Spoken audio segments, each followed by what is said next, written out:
It began with a Guardiola, ended in a 4-0 defeat. Not the way that Liverpool wanted to start their reign as champions of England. But we're here on the Debrief Live on the Blood Red channel to react to the 4-0 defeat at the Etihad. I'm Guy Clarke, alongside me, Matt Addison. Matt, I have to say, not often I'm left speechless and short for words, but I don't know where to start with tonight's showing. It didn't seem to be the Liverpool we've seen all season.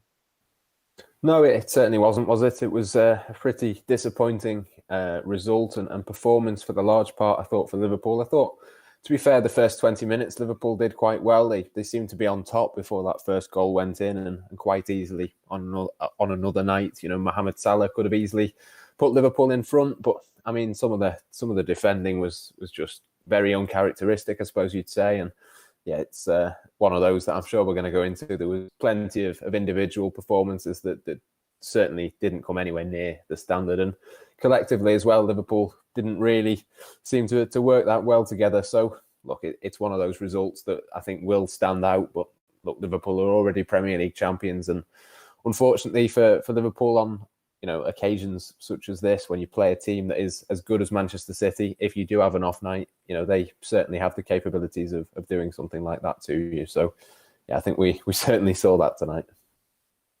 Gary Aerosmith's got in touch with us on YouTube tonight. Says, best team, gave us a harsh lesson. Well done, City. And I suppose plenty of that does ring true from tonight's showing. As you say, those opening 20 minutes, both defences seem to be very hard, to be spacing behind for both sides. Mo Salah did go close for Liverpool, hit the post. It was fine margins, but defensively, as you alluded to, certainly Joe Gomez and Andy Robertson, nights that they'll to forget very quickly and move on from. Yeah, Andy Robertson in particular, for me, I thought he was all over the place, and it's probably defensively the worst that he's played in a Liverpool shirt, because he's been absolutely fantastic. And I suppose you just sort of have to take tonight as being a one-off. It's very much the anomaly, as you say. It was a shock result, a shock performance from not just him, but from one or two others as well. And yeah, it's one of those that, as much as people will discuss it and think about it a little bit, I think over the next few days, you've got to take the season as a whole rather than a one-off game. And for the most part, I think Andy Robertson has probably at least been in the top 5 left backs in the world for the last 12 months or so. So yeah, I think it's too harsh to pick him apart too much. But yeah, certainly tonight it was a poor performance. And Joe Gomez as well. Again, you've got to say it wasn't his best evening. I thought Raheem Sterling tore him to shreds at times. To be honest, I think it was slightly harsh, the penalty decision. I think obviously he gives Anthony Taylor a decision to make. I think there was a bit of tugging from both parties on that occasion. I did think it was harsh, and I certainly didn't think it was a yellow card. But yeah, as I say, it sort of gives the referee a decision to make if you start putting your hands out. And unfortunately, that was probably the moment where Liverpool started to fall apart, because as soon as they went a goal down, the intensity dropped. They didn't really create too many chances after that. There was no real cohesion, whether that was offensively or defensively. And as much as they started quite well, they soon drifted apart. And yeah, I thought it was quite harsh to take Gomez off at half time. But I suppose Jurgen Klopp was thinking he just had to do something, because yeah, it could have got slightly more embarrassing than what it did in the end. Yeah, 4 defeats now from the last 5 away games. Don't be sort of jumping sort of the assumption of anything too quickly, but it is 4 defeats in 5 without a goal in any of those last 5 away games. It's something and a trend that Jurgen will want to get rid of as soon as possible, albeit this is obviously a week after Liverpool became champions. They've let their hair down, quite clear to see, and that intensity that Jurgen Klopp speaks so much about his side showing, with nothing on the line in theory, I suppose was evidently lacking. Yeah, I think intensity is the word tonight. I don't think Liverpool really created too much or didn't really perform to the level that we've seen them, certainly in an attacking sense. And I suppose that applies defensively as well. You need that intensity and the pressing from the front and that sort of thing. And, for a short spell at the start of the first half, Liverpool did actually press and get in behind a little bit with Manchester City, because we know how Pep Guardiola wants his defence to play. They play in a way which sort of entices you to go and do what Sadio Mane and Mo Salah and players like that do best. So yeah, it was a difficult one for Liverpool to sort of get the foothold onto. As soon as Manchester City went in front, I suppose that's exactly what they wanted, because that's always their game plan. I always think Manchester City, if they get themselves in front, you always fancy them, and as soon as that happened, I think sort of the tide turned in the game. But yeah, for Liverpool, I suppose it's a strange one. Whatever reason it is, potentially it's just the fact that they've had 8 days between matches maybe almost didn't do them a favour, I suppose. I've seen some sort of half-hearted, sort of joking suggestions that Liverpool have been on the beers all week, and that certainly is far from the case. But whatever the reason was, they were lacking tonight. I think it wasn't the best performance. And, as I said before, if you're not at 100% against Manchester City, they can, and indeed did tonight, tear you apart. Yeah, and without, as I said before, wanting to jump to concluding, that's the feeling. We've got plenty getting in touch saying that actually does this sort of underline the fact that Liverpool do need to look for strengthening the squad in different areas, in different ways, having those different options. We saw Divock Origi come on late, certainly, obviously, once the game was really up for Liverpool. But Roberto Firmino struggled to get into the game, and there wasn't that sort of central penetration. Certainly with City playing such a high line, there was that opportunity, I suppose, in the first 20 minutes for Liverpool to have got at them, and maybe it wasn't quite the game for Firmino tonight. No, I mean, I thought it was a big chance actually for Divock Origi. He came on and played through the middle, which is his preferred position, and didn't really make any impact on the game whatsoever. I mean, obviously it was a difficult game to come into with the scoreline and the performance having gone how it did, but yeah, I thought that was a bit of a chance missed, really, for him to play in a position which he doesn't always get picked. Quite often we see him out wide on the left, which doesn't quite suit his game as much as playing through the middle. But yeah, Firmino as well. I mean, we know what he brings to the table. We saw that in the first 15 or 20 minutes. He was right up there with Salah and Mane pressing the City defence. And I suppose that was the best of him. And then we saw the worst of him as well, in that he sort of went missing for the rest of that match. So yeah, until he went off, he didn't do a great deal. But yeah, I think, look, it's a bit of a knee-jerk reaction to suggest that this suddenly means that Liverpool need to dip into the transfer market and improve now, because, look, they've been so good. I think they can still reach 104 points this season, which obviously it's going to be difficult for them to do that. But if they get more than 100 points, then they will be the best Premier League team of all time, the best league team of all time. So, look, I wouldn't be sort of panicking and suggesting that this shows that Liverpool need to go into the transfer market. I think it was just one of those nights where the passing just wasn't quite as crisp as what it should have been. There was a couple of chances for Trent Alexander-Arnold to get Sadio Mane in behind. It was, somewhere that we'd pinpointed heading into the match that Liverpool could have got some success. And, if Trent gets those passes right, which for the majority of this season he has done, I think, it could have been a very, very different story. I think if Liverpool go a goal in front, suddenly, it could be the other way around almost. It would have given Liverpool a bit more impetus and a bit more, attacking verve and quality, and Manchester City the opposite. And, on this occasion, it was just, unfortunately for Liverpool, the other way around, and it didn't quite pan out like that. Yeah, best to then deliver the perspective. Just a second league defeat for Liverpool this season, and I suppose just the 20 points then to be satisfied with being ahead of second place.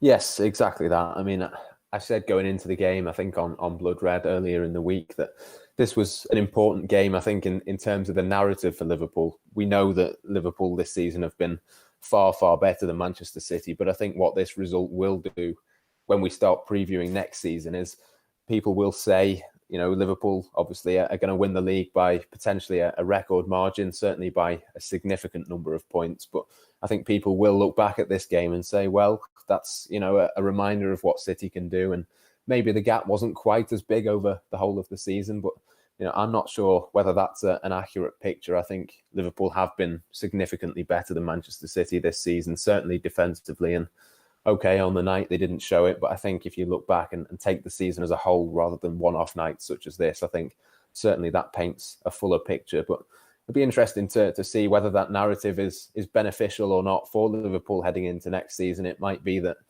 if they are expecting a bigger challenge from Manchester City, which I'm sure the players would have been anyway, but for the wider public and wider media to sort of take that as a given, I think possibly wouldn't be a bad thing. I think for Liverpool to go into next season. It was always going to be difficult. They've sustained it now for 2 seasons.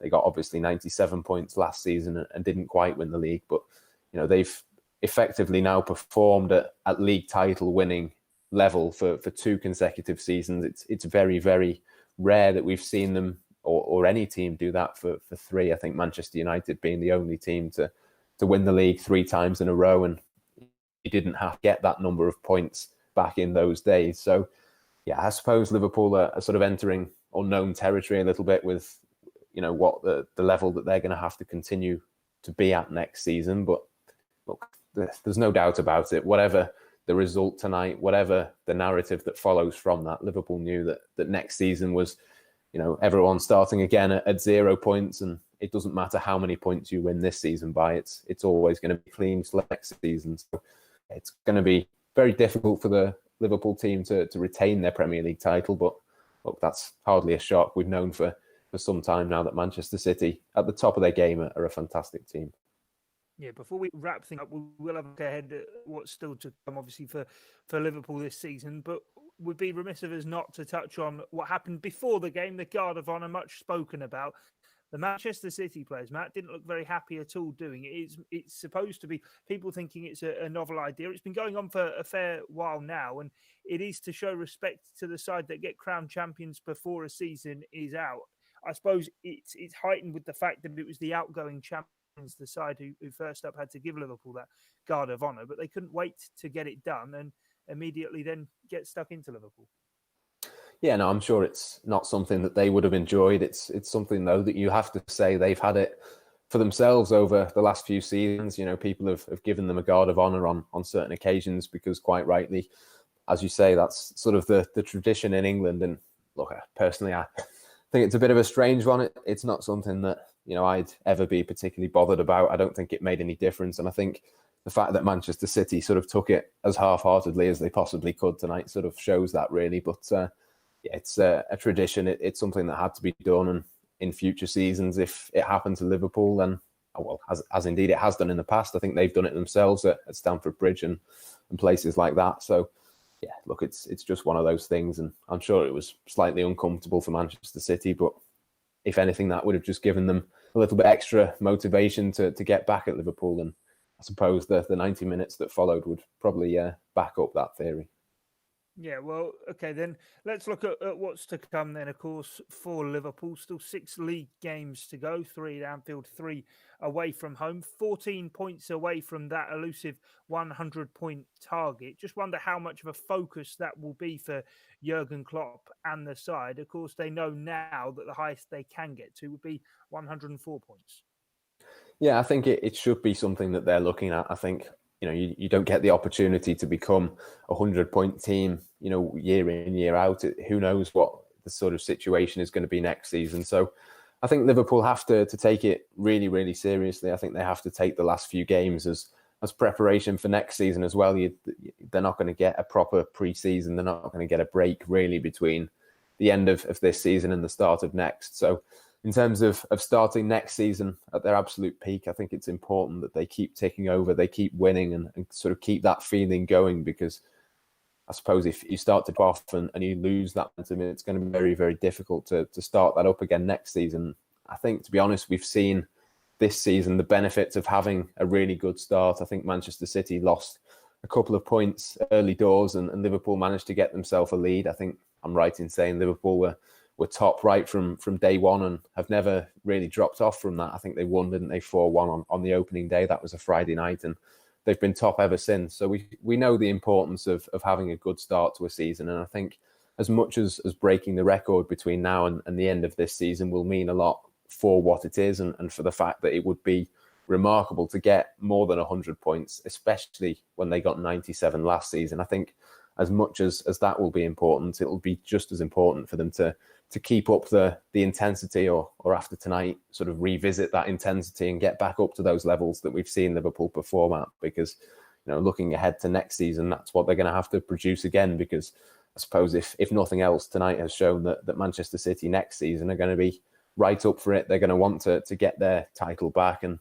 whatever happens in the Champions League and for the rest of this season, whatever happens with their appeal to CAS in terms of their European participation, they're going to be a huge threat next season. And as I say, it's no shock, it's no surprise, but I suppose tonight was a bit of a reminder just how good they are. Yeah, certainly was that. Man City running out 4-0 winners tonight at the Etihad, then against Liverpool, inflicting just a second league defeat on Jurgen Klopp's side in the Premier League this season. That wraps up things for us here on the Debrief Live on the Blood Red channel. Jurgen Klopp and Pep Guardiola's press conference will both follow here on the YouTube channel. Just a quick look ahead for Liverpool. Next 3 games, Aston Villa at home on Saturday before a trip to Brighton next midweek on the Wednesday, and then Burnley on the 11th of July to come at Anfield. I've been Guy Clarke, along with me, Matt Addison, looking back on the 4-0 defeat at the Etihad Stadium tonight for Liverpool. You've been joining us here on the Blood Red channel on the Debrief Live. Thanks for your time and company. Until next time, bye for now.